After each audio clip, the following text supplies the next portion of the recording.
G'day, hi, and welcome. Okay, I guess keeping on the theme. Okay, so you want to buy a truck to make money. And people asking, how do you make money with a truck? The easier question is, how do you not make money with a truck? Because there's just so many things.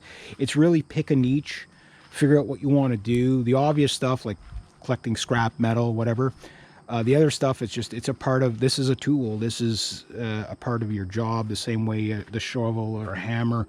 Like I need socket sets, I need a staple gun, I need my goggles, I need my mask, I need crowbars, I need whatever. I need the the giant wheelbarrow here. Basically, it's, again, your truck is basically a motorized wheelbarrow that can carry very heavy things. But what kind of truck do you need? Most people, well, you need a 3500 series or a 350 series if you're talking Ford, if you want to do any sort of work whatsoever. Not necessarily. It depends what you're doing. If you're just cutting grass and you have maybe a small riding lawnmower that'll fit in here and maybe two lawnmowers, this is all you need. And this is cheaper to run. If you take this number here and swap this out for a 2, your insurance goes up. If you swap it out for a 3, your insurance not only goes up, but you have a different class of truck, which your insurance goes way up. This is not considered a commercial vehicle, right? 2500 series or 250 series, 3500 series. Some of those, depending on where you are in the world, you may have to get extra weight because of the truck itself. This truck is 4,300 pounds. Don't quote me on it, but somewhere around that. If it was 4,500 pounds, it's still non-commercial truck. But if it's 4,500 and an ounce, then I'm into commercial. Yep.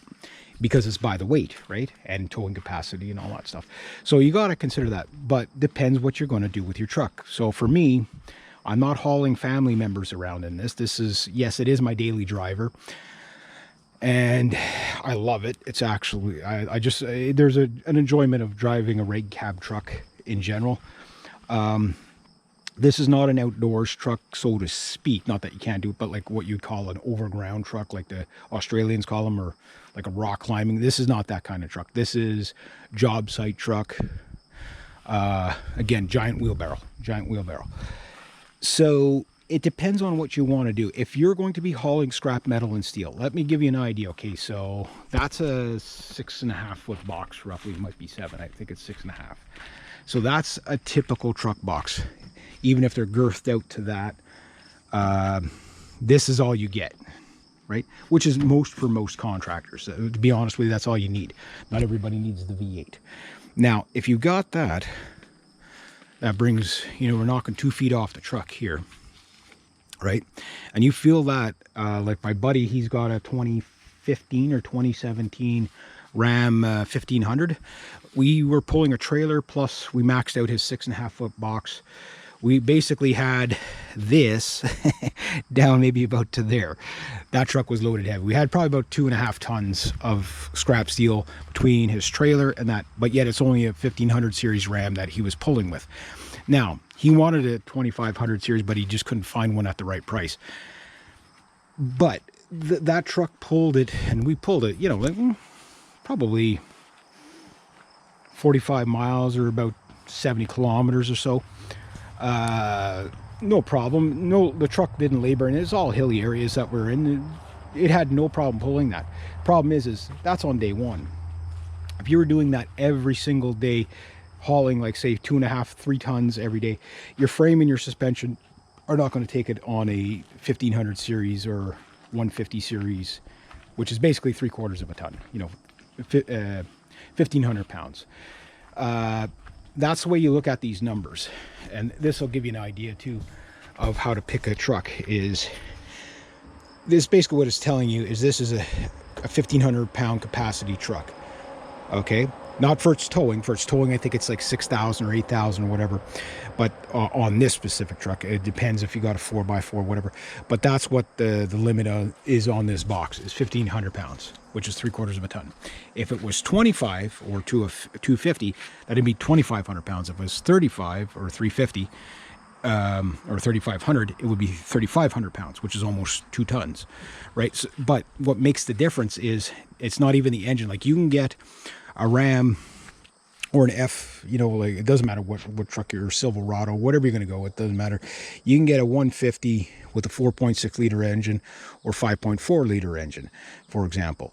You can get a 250 with a 4.6 or a 5.4 liter. Well, I don't know about the 4.6, but the 5.4 liter engine.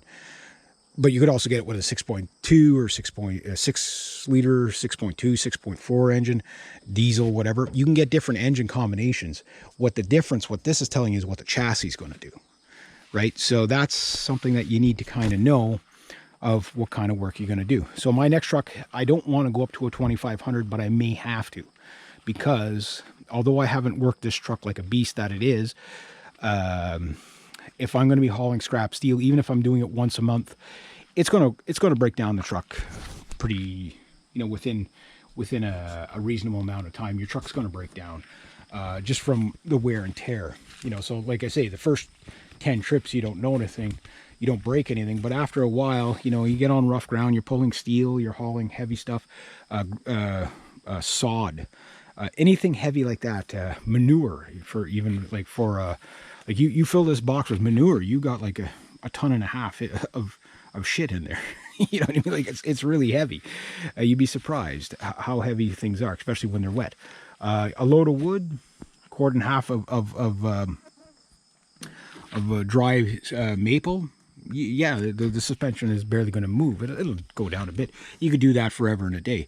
Wet elm, full to that, you'd probably break the leaf springs. You know what I mean? Because you know what I mean. So you got to figure out what you're going to do first before you decide on what truck. Everybody has their dream truck or whatever that they like, but you really got to pick the tool to the job. So first off, you know, you're buying a wheelbarrow, a motorized wheelbarrow. What are you going to use that wheelbarrow for? In this case, for me, it's mainly, sometimes I have 2 lawnmowers in here, which comes out to about here. With a 6-foot, yeah, you get them in, but the other 3 whippersnippers that I throw in here, like, I mean, I never have to worry about room. And if I have to take anything else, gas cans, like I fill this bed, but it's like, okay, there's like 300 pounds worth of stuff, but it fills the whole bed. That'll never wear out the truck. You know what I mean? That said, I've seen this truck when my uncle had it pulling, you know, full loaded wood in here, and about 24 feet of pulling, you know, wood, stove wood with it. And again, not that he did it every day, but it didn't hurt the truck. So these things are tougher than you think, but you got to be within realistic on what you're going to do with it. So steelworker, too late for you. Scrap metal, yeah, I mean, if you got the truck like I did for $500, it'll pay for itself every week. There's probably no doubt about that. I haven't done a trip with this to the Eco Center myself yet, where right now we got new environmental laws in our area. And what's required is that if you have shingles, building construction material, you know, yard waste pickup, you know, shrubs and stuff like that, and grass clippings, whatever, leaves, whatever, old tires, whatever, hot water tanks. This will do a lot of that stuff, but it is on the light side if I want to do it efficiently. So meaning I could fill this thing with hot water tanks, take it to the Eco Center. The hot water tanks don't weigh hardly anything, right? No problem. I could probably get 1, 2, 3, 4, 5, we'll say 6, probably, if standing up and strapped down and whatever. Maybe I'd have to put some sides on or whatever. Now you start getting steel racks on here and stuff like that. Like the big rack I have over there, that big rack over there is probably about 300 pounds. It is freaking heavy. You start putting that on there, well, now your capacity goes down. So you see what I mean? Like, it depends what you need. You start throwing toolboxes in there, you get the idea. So for most people, casual work, what I call casual, like casual labor work, this is probably the type of truck for you. The farm guy going to be grabbing a couple of bales of hay, stuff like that, but not the big round bales. This is a little bit too light for the big round bales, especially if they're fresh. You could do it once in a while. I know guys that do it. Oh, I've been doing it. I've had a farm truck like that for 5 years. Have you ever seen what a farm truck looks like? A well-worked farm truck is pretty beat up. So, but you don't care because you're not taking it on the road. But if you have to rely on it on the road, you don't want it braking all the time. Plus, you got to think of your braking capacity and stuff like that, and your towing capacity. So it really does depend on what you're going to do. What kind of jobs would you pick to work a truck? Well, maybe I'll make that the next video. So picking a truck is really tool to the job. You're buying a wheelbarrow. What are you buying the wheelbarrow for? And maybe we'll get into that in the next video.